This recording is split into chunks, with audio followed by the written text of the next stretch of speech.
गौतम बुद्ध का जीवन एक प्रेरणादायक कहानी है जो त्याग, ज्ञान और करुणा का प्रतीक है। उनका जन्म एक राजा के घर में कपिलवस्तु में हुआ था। उनका असली नाम सिद्धार्थ था और जीवन में सभी सुख सुविधाएं उनके पास थी। लेकिन एक दिन जब उन्होंने बुढ़ापा, बीमारी और मृत्यु देखी तो उनके मन में जीवन के असली उद्देश्य की खोज की तीव्रता उत्पन्न हुई।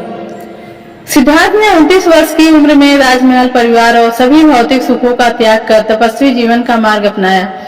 वर्षों की कठोर साधना और कई गुरुओं के साथ शिक्षा प्राप्त करने के बाद भी उन्हें आत्मज्ञान नहीं मिला। अंततः वे बोधगया में बोधि वृक्ष के नीचे ध्यान में बैठे और कई दिनों की गहन साधना के बाद उन्होंने आत्मज्ञान प्राप्त किया।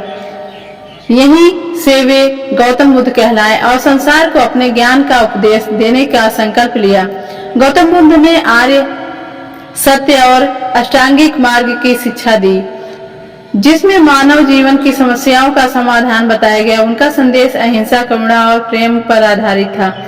उन्होंने संपूर्ण भारत में भ्रमण कर लोगों को सुख और शांति का संकल्प मार्ग दिखाया।